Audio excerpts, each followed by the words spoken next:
All right, guys. So, and girls, gals, I apologize now. I'm gonna apologize ahead of time. This is gonna be a little bit of a complex discussion because there actually is a lot of pieces um, to discuss here, and so just hang in there. I'm gonna try to describe this. It's such an interplay that um, I don't know where it's kind of a loop, right? I don't know where to start without it getting too over confusing because it's a multi-level situation here. So ultimately, I mean, first off, what did Germany do? So we know what Germany did. So they bought 14 infantry and a bomber. They continue to build one bomber term, which I'm just going to kind of assume to be continued to be the case at this point.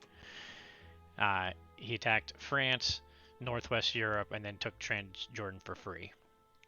He put both sets of infantry in Transjordan. So that was combat. Nothing, no major battles there. But what it did mean is he didn't attack Persia. So we got the Persia stack because he's not going to turn around and attack Persia now with 2 infantry, a bomber, and 3 fighters, right? So Persia is safe up to Japan 11, or excuse me, US 11, and through US 11.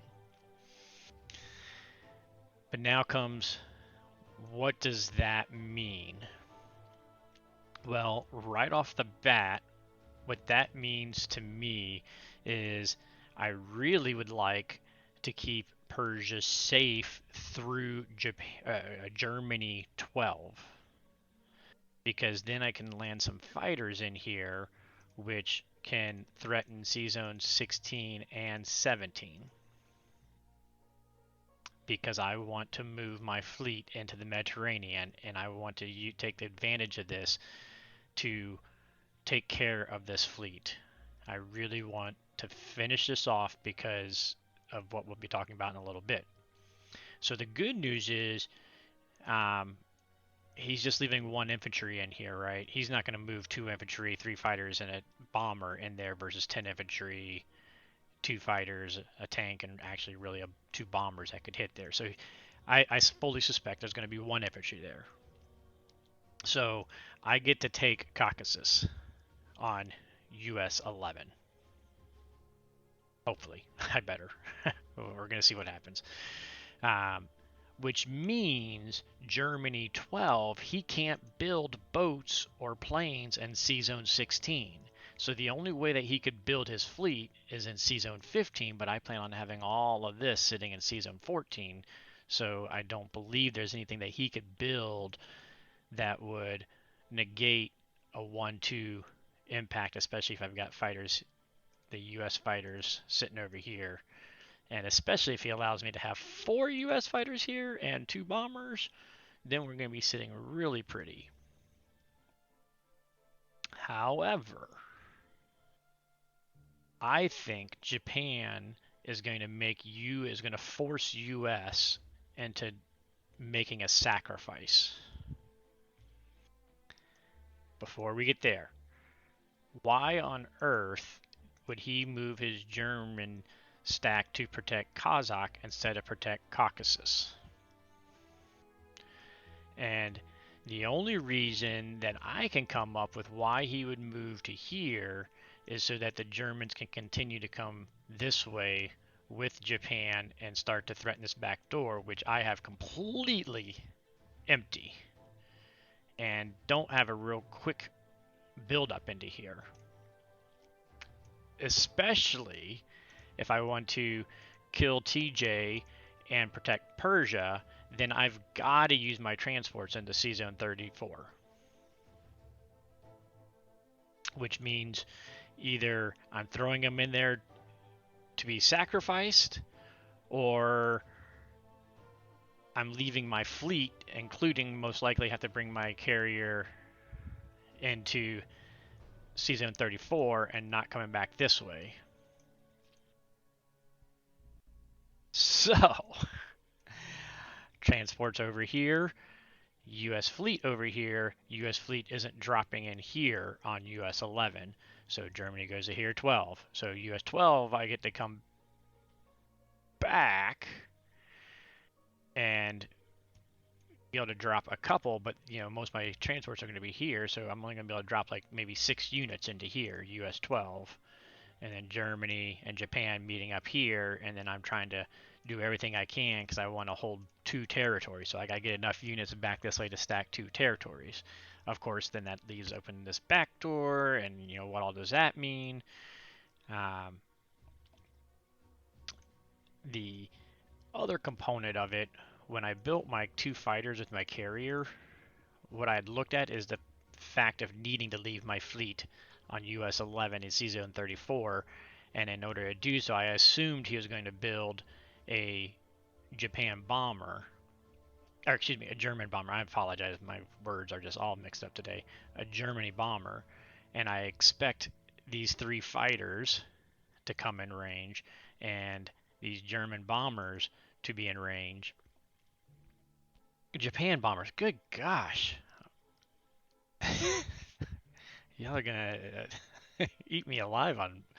I can't keep Germany and Japan straight. I'm looking at them, and the flip of the blue here and the orange here.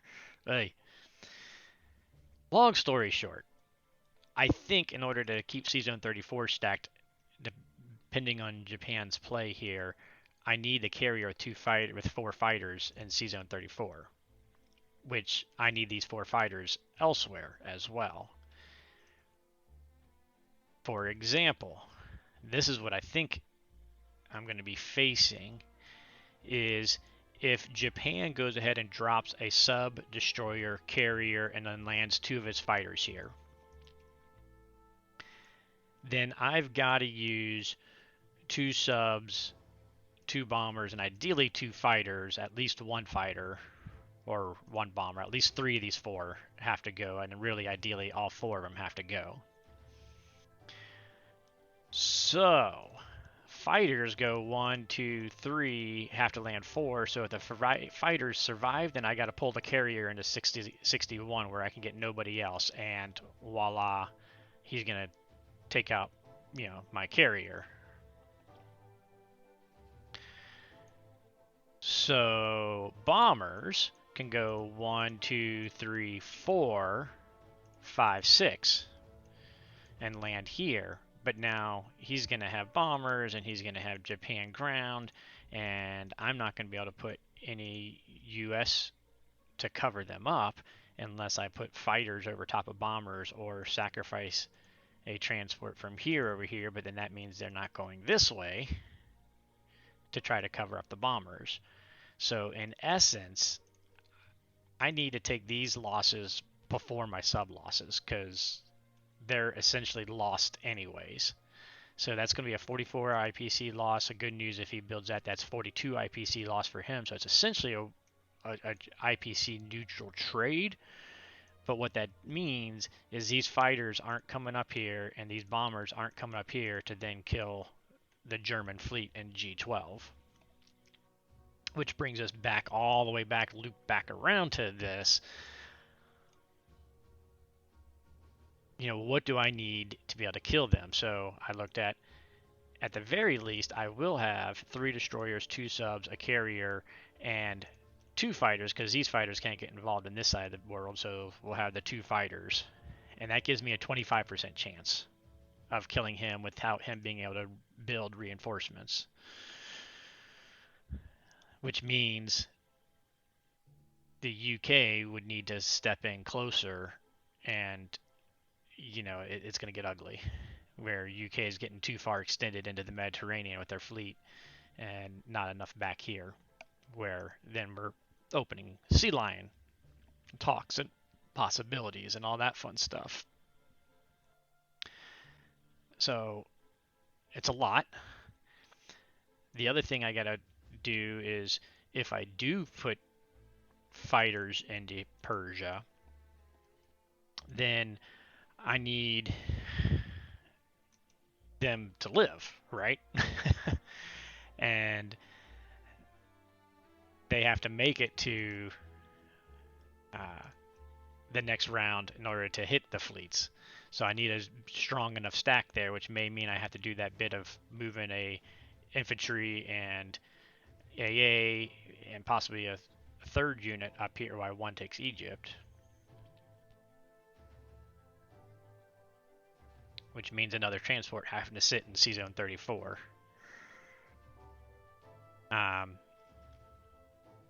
need some fighters in Persia in order to hold it. So I need at least 3 fighters of this entire fleet. I need at least 3 fighters to be somewhat comfortable, and really want 4 fighters in this fleet to be comfortable versus Japan hitting me with 5 bombers, destroyer, 2 battleships, and a carrier, and 2 fighters. So you can see these 5 fighters, well, we'll include these 7 fighters. I need at least 3 here, 3 to 4 here, which means 3 to 4 need to be in here. And depending on how many has to be in there, that means they're not protecting the C-Zone 34 fleet, which means any transports in here are being sacrificing because I'm going to have to pull the fleet out. So there's a full circle back around. And hopefully not too many zigzags off of it. That's the complexity of everything we're looking at. Now, this is actually a turn that I would welcome Japan to buy 2 ground and 2 bombers, I think. That would be the best scenario for the US, to be honest. Because then I can pull these units into the front up here, build a few more subs to help dead zone over here, and be comfortable.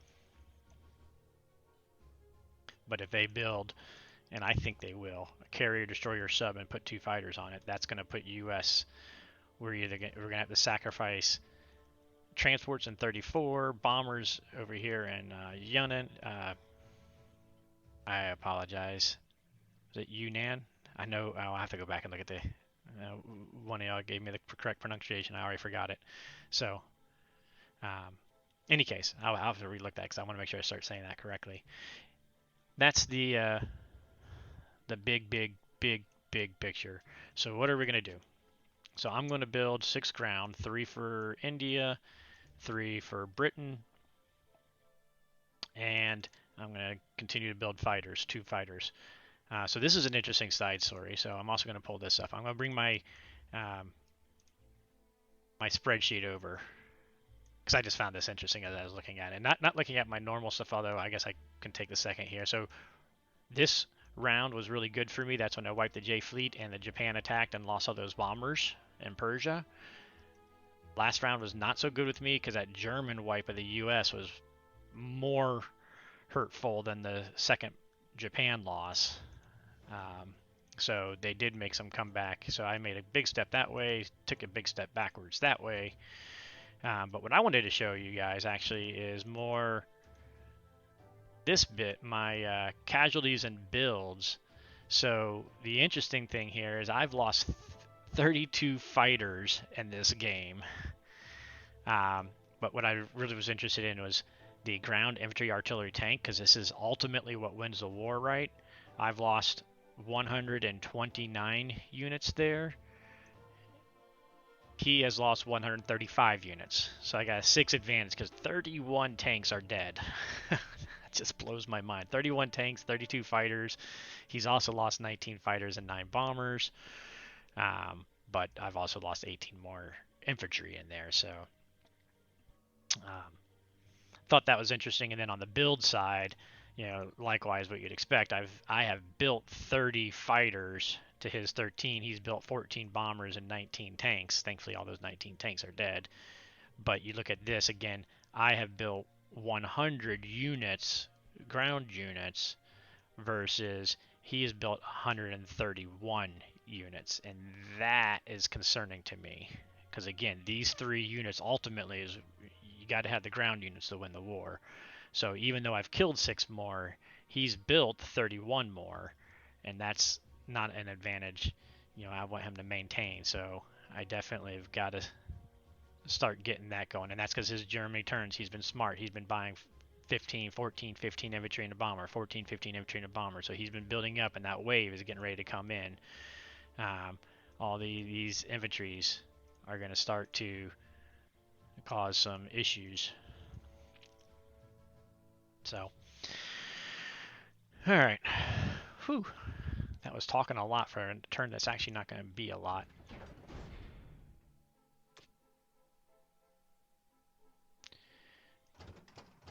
So we're going to loop around the southern part of France and take it that way.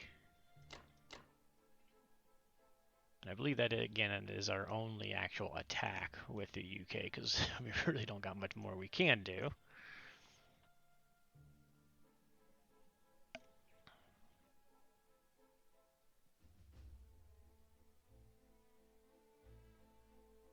And yep, that's it.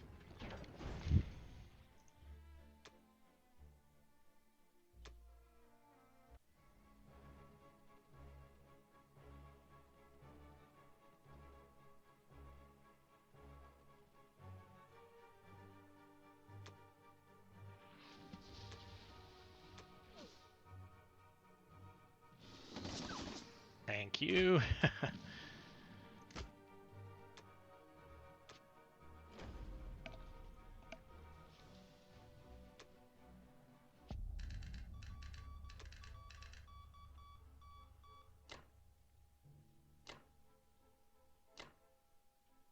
Now, I'm going to leave my AA and I'm going to bring him down here. So it's one less transport in the mix that he could attack if he decided to. Why not bring my AA too?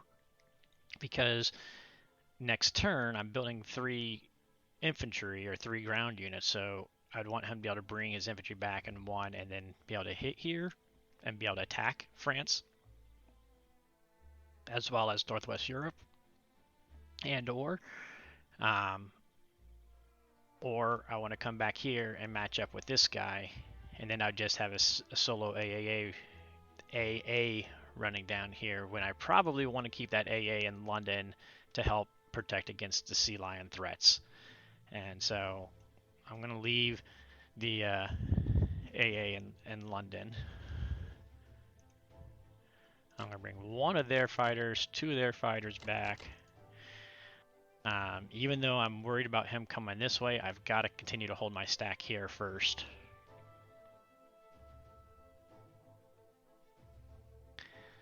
There's so few units on the board. It's scary. So yeah. So that's that.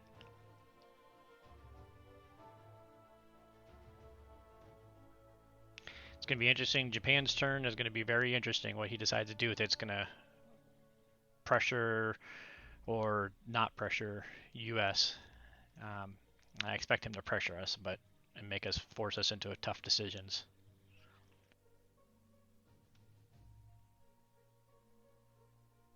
Oh, you know what?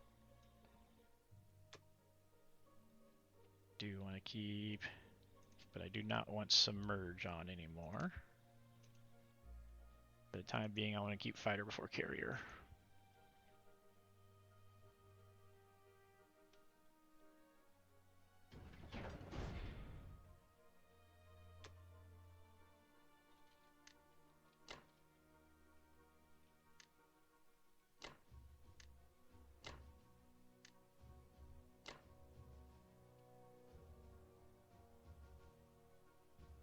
All right, there we go. Sorry, that was pretty heavy, in-depth analysis of the situation, or at least as I see it. We'll see what happens.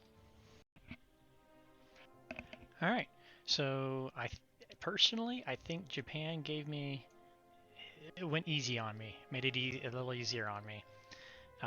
They did not build the fleet to make me have to stretch out my bombers and fighters where I couldn't go, and they even actually left this open so that as long as I stay within 4, I could still have the potential downing of my bombers at some point in here to take care of that. So I'm going to keep that in mind as I do my next turns here. So what are we going to do? What I did go in and look at is if I brought my fleet in here with the fighters, with all 4 fighters sitting out here between his 5 bombers, 2 fighters, and 3 fighters, 3 bombers, 1-2 hit, it's like a 55% chance they wipe out my fleet, which is but not really a risk I really want to take. Whereas if I go ahead and move my fleet back to 36, where I would prefer them anyways, to be perfectly honest, um, we're going to sit a little bit better. So um, the key of all of this is doing this Persia bit is going to allow me to wipe this fleet, or I should be able to wipe this fleet in round 12. And that is huge, so that then I can just let Persia be a dead zone, even if I can't keep it stacked. Because then if I can wipe out the fleet and keep these dead zone from building another fleet propping back up, well, then again, he has to march his units through Persia, through TJ, through Egypt, through Sudan, before they can get to an area that can't be hit by my C-Zone 36 fleet by shifting over with all my transports all of a sudden. So all of this territory, this whole arch, will be protected by my fleet as well to a degree. Now, to do that, of course, I'm going to have to continue to work on building my fleet up, and I'm probably going to do more of that in rounds 12 and 13 especially, to be able to defend if I do that. But regardless, um, it's going to be an idea where hopefully we can just keep Persia, I mean stacked ideally, but dead zoned if not. Because again, he is going to have 18 infantry coming in here, and then he's going to build another bomber, and he's going to build some more Japan here, and we'll see. The fact that he's let me take Caucasus though is a very nice positive, because that may buy me time to keep Persia sacked. I'm not calculating this out that far, but it also means I do need to use a transport, at least one transport to hit these guys, and maybe a second transport to protect Persia. So I am going to be sacrificing one, maybe two of my transports this turn to get this, but I think it's worth it for wiping this navy out and then making their only route through Persia. So that's the plan here. So with that being said, I'm planning on only one transport coming, which means I'm going to have 4 transports back over here. I'm going to build a 5th transport. I'll have this one guy to get off, and then I will have 9 other guys I need to build on the islands that my transports can pull. And then that'll leave me a couple more build slots. So I've got my transport, and then I'm also going to build a fighter in there in the mix as well. And we're going to use all of that to hopefully fill up. This time we're going to put all 13 spots. We're going to have 9 infantry, 2 tanks, a fighter, and a transport. We're probably going to put the fighter in the Philippines, the transport over here where it can sit without protection safely, and then all the rest of the units going in between. So we've got 8, 11, 13 build spots. We're going to use all 13 build spots finally. And these guys are coming down here, so I don't need to build into the US for any more transports right now. So I'm building tanks because I do think he's going to start coming here. I'm going to start trying to put pressure here, and I like to have my tanks that can shoot all the way to Persia. They can be sitting here in Burma, but also shoot all the way over to Persia, or be sitting in India and be able to shoot up this way or this way. So at least here in the beginning, I like getting a couple tanks down here in this situation for the U.S. All right, so combat. We do need to take this guy, but I really want to hit this guy hard. And I want to try doing it with just 2 guys. I know this is risky. 4 infantry. I want to take 2 bombers, 3 fighters, infantry, artillery, 1 shot hit, hopefully to wipe them out. And then we're just going to have to see what the results are. I may have to pause to do some calculations to see if I risk an air to finish him off or not. So I hadn't really, again, I apologize. I'm not super over calculating this game out right now. I'm playing it a little bit more by feel, by instinct, and then just doing some calculators when I need to. So hopefully I didn't just walk myself into a bad spot. I'm good at doing that when I'm not pulling all the calculators out for all the battles like I do when I get really serious. All right, so this is the big battle. We need a nice clean wipe of his 4 units, and I'd love to actually take the territory. It would be even better yet. Because if I take it and I wipe these guys, then this is all taken care of.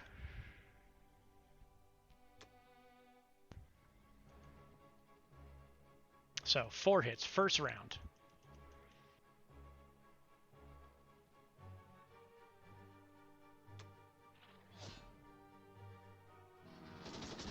Two hits.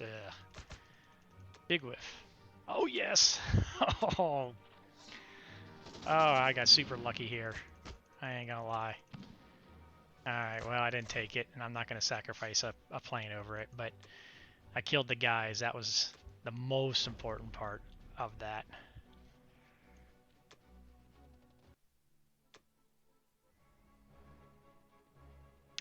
That first round of him whiffing on the four guys, that was pretty big. Alright, there we go, good. This was key because I needed to take this factory so that he could not build and add to his fleet while I'm trying to pin him down.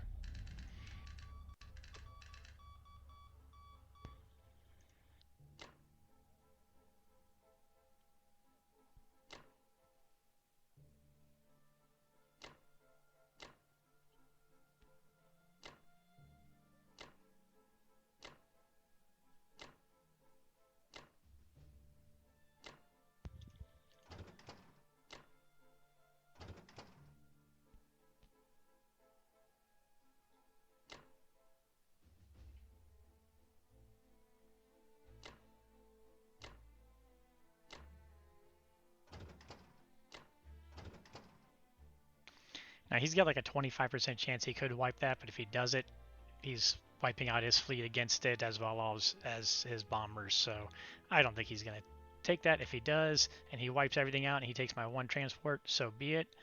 I've got 2 fighters waiting for a carrier. I got this transport that can come back, and so we won't lose much ground, much speed on what we're doing, and he'll have nothing left to attack it other than the 1 bomber that he's going to build. So, you know, if he decides to attack it, I'm comfortable with that.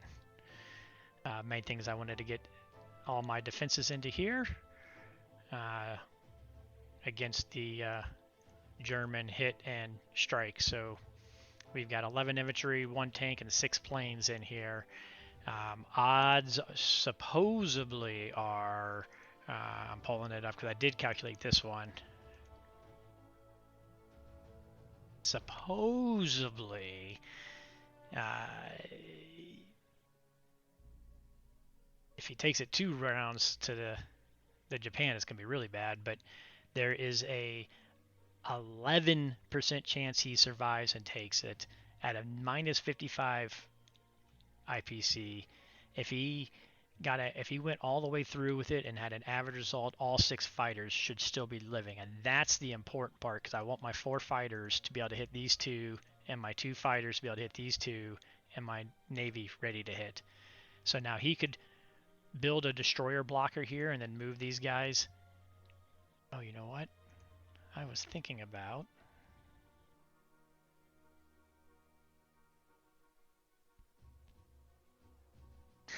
so anyways, he could put a destroyer blocker and tuck the navy into one of these, but then UK will be able to hit with a destroyer, fighters, and come back on up here, and then that frees it up for the US then to wipe him out because Japan can't reinforce him at all.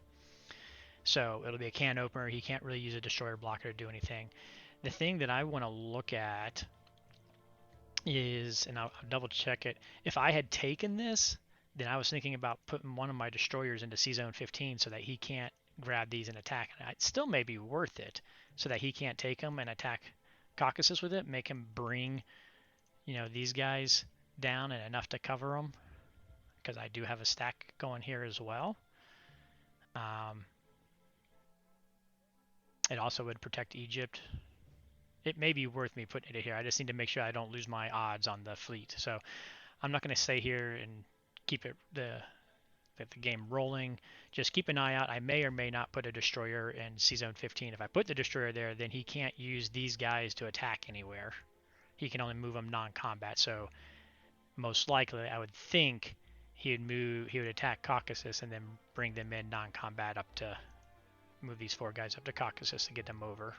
He may bring them down, and this is why I might not do it, because he could just bring them right back down into Transjordan, right? Which would be a pain in the patooey.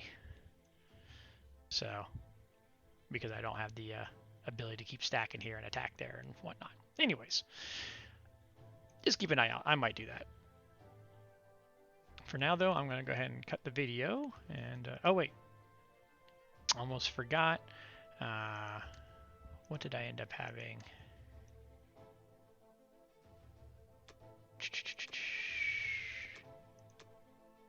So I killed his 5. I lost my 1.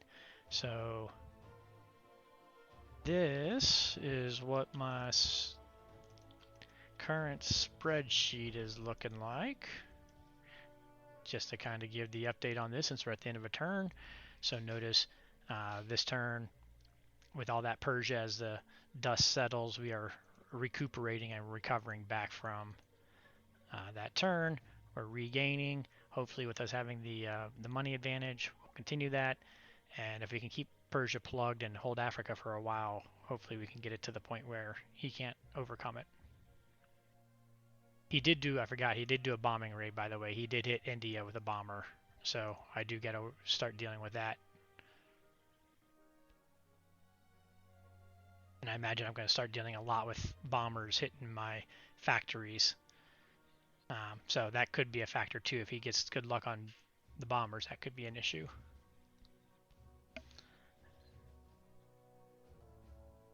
You know, and the more I think about it, if I had taken this, then I think I would have used a destroyer block.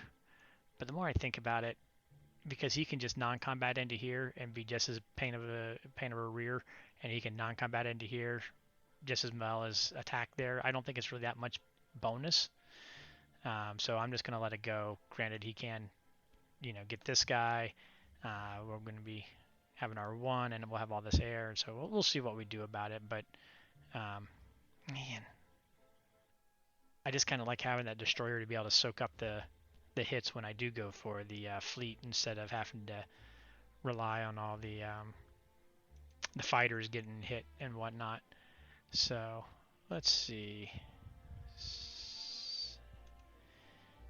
We had 1 less destroyer. That would mean we would have, hopefully we're going to have 4 fighters, 2 bombers, 2 subs, 2 destroyers, and save the carrier, because I want to save the carrier.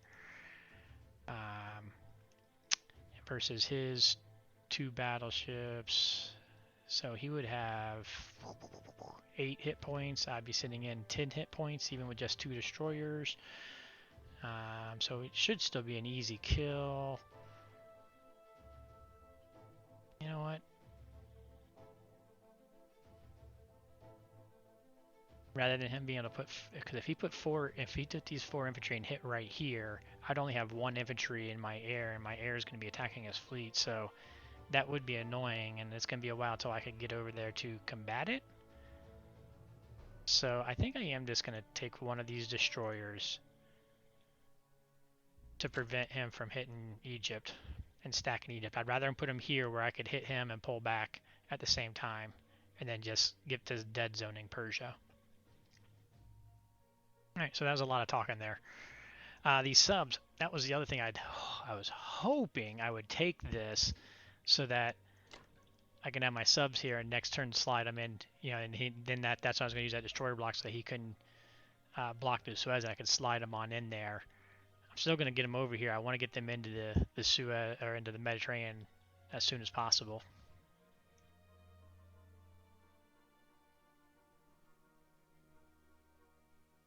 Alright.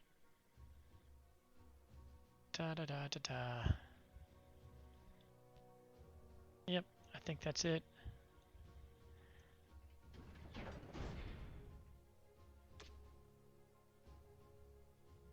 So this transport and 1 infantry, he'll grab that one, and go back to 36. And so then that leaves 2 here for 1 transport. 4 here for those 2. 2 more units for them. That leaves me my tank and my fighters. Don't think I want to put my tanks in there though. So let's come back.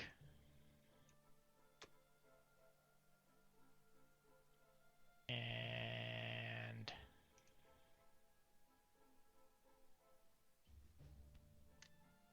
let's put one of the tanks in here. And one of the tanks in here. Tank here so they could go here, here. Did I not take him off? Oh. And the whole reason there is because this spot is very susceptible right now to bomber, just straight bomber runs. And if I put 2 tanks there, it very well may be worth him hitting it with bombers. So, you know, 3 bombers, 2 tanks. Well, you know, that's not too bad actually. Now that I think about it a little bit closer, 3 bombers, 2 tanks. It's likely to kill him. I maybe get 1. Kind of an even Steven. I'm just gonna go this way. Tanks can catch up. Infantry can get moving. Yeah, we're gonna go that route with it. So, with that being said, since I didn't stop the video earlier, let it do its thing here. We'll pull up the actual official one here, and so we're at a 12-point attack advantage. He's got 58-29, so that's what, 87 coming in. I've got, look at that. So US is matching Germany, 58-58. UK is outproducing Japan by 8. So that's the income difference. That's the Africa difference, right? Is that income. And that's like attack power. Japan is slightly stronger than the UK, but the US is outpacing Germany right now. So this is looking on the Allies' favor to a degree right now, but this is far from a 1 game by any means. So there we go.